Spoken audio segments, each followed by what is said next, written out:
नमस्कार दोस्तों, आज बहुत मस्ट इंपॉर्टेंट टॉपिक आपके साथ में शेयर कर रहा हूं, जो कि देख सकते हैं मेरे भाई। पहली नंबर क्वेश्चन है यहाँ पे कि सबसे हल्की धातु कौन सा है। मेरे भाई सबसे हल्की धातु की आप बात कीजिएगा, सबसे हल्की धातु हो जाता है आपको लिथियम। क्या होता है मेरे भाई?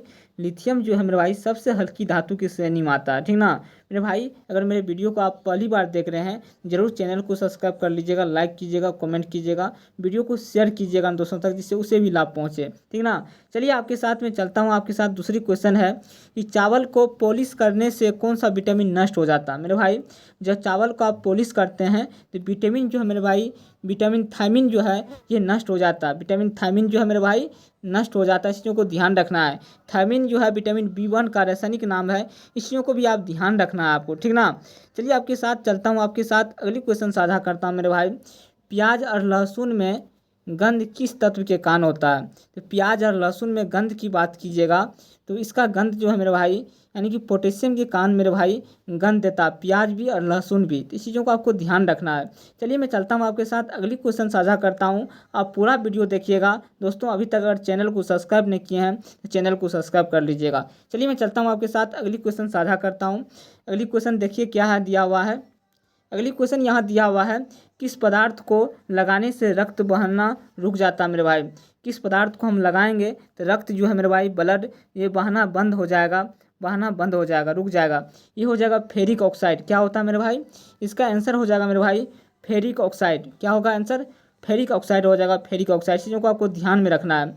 चलिए आपके साथ अगली क्वेश्चन में साझा करता हूँ मेरे भाई।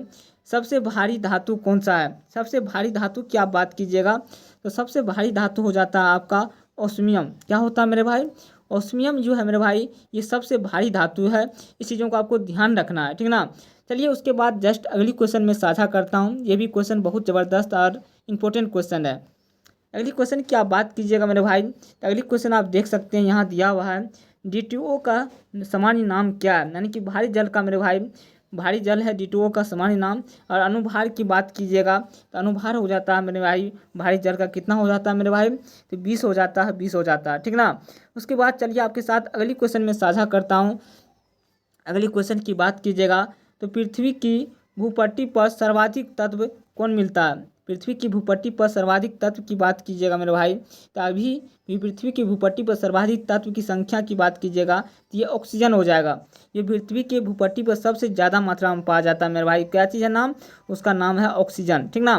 चलिए आपके साथ अगली क्वेश्चन में साझा करता हूँ मेरे भाई। अगली क्वेश्चन की आप बात कीजिएगा तो अगली क्वेश्चन है यहाँ पर दिया हुआ, क्या दिया हुआ मेरे भाई, प्राकृतिक वरण यानी प्राकृतिक वरण के मेरे भाई वातावरण के सिद्धांत को किसने प्रतिपादित किया था। प्राकृतिक पर्यावरण के सिद्धांत को किसने प्रतिपादित किया था मेरे भाई। प्रतिपादित करने की बात कीजिएगा तो इसका आंसर हो जाएगा डार्विन। क्या हो जाएगा मेरे भाई?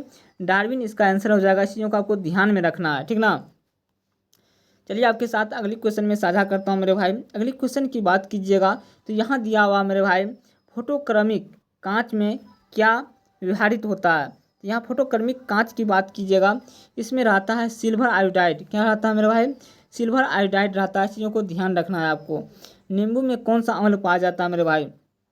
नींबू में कौन सा अम्ल पाया जाता है, इस चीज़ों को ध्यान रखना है। नींबू में पाया जाता है मेरे भाई साइट्रिक अम्ल पाया जाता है। क्या समझे? नींबू में कौन सा अम्ल पाया जाता है? साइट्रिक अम्ल पाया जाता है। इस चीज़ों को आपको ध्यान रखना है मेरे भाई। और एक चीज़ मैं और बता दूं आपको, मेरे वीडियो को पूरा देखिएगा। अगर चैनल को अभी तक सब्सक्राइब नहीं किए हैं, चैनल को सब्सक्राइब कर लीजिएगा अगर वीडियो आप पहली बार देख रहे हैं तो, ठीक ना। क्योंकि इंपॉर्टेंट क्वेश्चन है, परीक्षा की दृष्टि से बहुत महत्वपूर्ण क्वेश्चन है। चलिए अगली क्वेश्चन साझा करता हूँ मैं कि कौन सा विटामिन गर्म करने पर नष्ट हो जाता है। एक विटामिन सी होता है मेरे भाई, जो यानी कि गर्म करने पर मेरे भाई क्या होता है, ये नष्ट हो जाता है, नष्ट हो जाता है, ठीक ना। विटामिन यानी कि कौन सा विटामिन गर्म करने पर नष्ट हो जाता है? विटामिन सी है जो गर्म करने पर नष्ट हो जाता है। इस चीज़ों को आपको ध्यान रखना है, ठीक ना। चलिए आपके साथ अगली क्वेश्चन में साझा करता हूँ। अगली क्वेश्चन में साझा करता हूँ, स्याही के धब्बे को मिटाने के लिए किस अम्ल का प्रयोग किया जाता है। तो स्याही के धब्बे को मिटाने के लिए मेरे भाई ओजोलिक अम्ल का प्रयोग किया जाता है। अगर स्याही आपके धब्बे आपके कहीं पर लग गया है, वो एसिड की काम करता है, उसको जो मेरे भाई छुड़ाने की बात कीजिएगा आप तो ओजोलिक अम्ल का प्रयोग करना पड़ता है, ठीक ना। उसके बाद अगली क्वेश्चन में आपके साथ साझा करता हूँ। ये भी क्वेश्चन बहुत इंपॉर्टेंट है। कीटों में होता है, कीट में क्या होता है? 6 पाद होता है, 4 पंख होता है। क्या होता है मेरे भाई? 6 पात पाया जाता है, 4 पंख पाया जाता है। इस चीज़ों को आपको ध्यान रखना है, ठीक ना।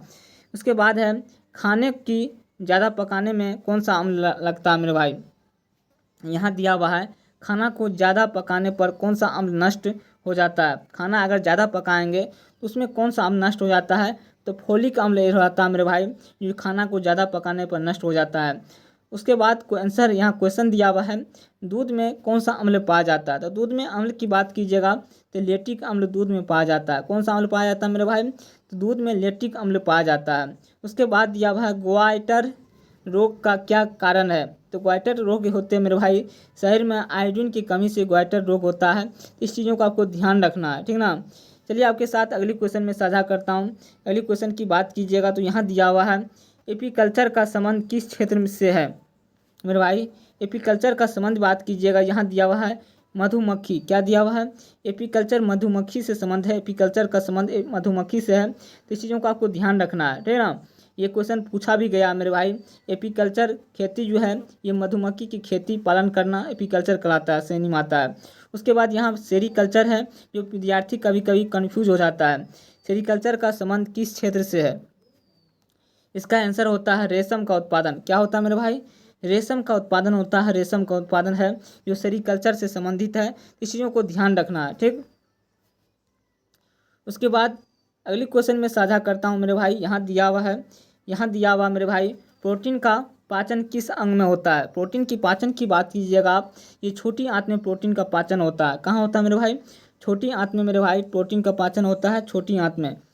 प्रोटीन की पाचन की बात कीजिएगा मेरे भाई तो प्रोटीन की पाचन होता है कहाँ पे, छोटी आंत में प्रोटीन की पाचन होता है। छोटी आंत में मेरे भाई प्रोटीन का पाचन होता है। उसके बाद यहाँ दिया हुआ क्वेश्चन है कि होमोफिलिया किस प्रकार का रोग है। तो ये अनुवांशिक रोग है। होमोफिलिया जो है मेरे भाई ये अनुवांशिक रोग है। चीज़ों का आपको ध्यान रखना है। उसके बाद चलता हूँ आपके साथ अगली क्वेश्चन साझा करता हूँ। अगली क्वेश्चन क्या दिया हुआ है, अगली क्वेश्चन यहाँ दिया हुआ है दूध का फटना, दूध से स्याही बनना किस प्रकार की क्रिया है। यानी कि दूध का फटना, दूध से स्याही बनाना यह किस प्रकार की क्रिया होता है मेरे भाई। इसकी आंसर की बात कीजिएगा, इसका आंसर हो जाएगा मेरे भाई किण्वन। क्या होता है इसका आंसर, इसका आंसर हो जाएगा किण्वन। जो है मेरे भाई दूध का फटना, दूध से स्याही बनना यह किस प्रकार की क्रिया होता है, ये किण्वन हो जाता है मेरे भाई। तो मेरे भाई यहाँ तक अपनी वीडियो को मेरे वीडियो को यहाँ तक आप पूरा देखे होंगे। और ये जो भी बताया हूँ परीक्षा के दृष्टिकोण से बहुत इंपॉर्टेंट क्वेश्चन बताया हूँ मेरे भाई, बहुत मस्ट इंपॉर्टेंट क्वेश्चन ही बताया हूँ, इसलिए पूरा देखे हैं। ज़रूर चैनल को सब्सक्राइब कर लीजिएगा और लाइक कीजिएगा, कमेंट कीजिएगा। अगली वीडियो में क्या चीज़ पे लेकर आऊँ मेरे भाई, यहीं पे अपनी वाणी को मैं विराम करता हूँ। जय हिंद, जय भारत।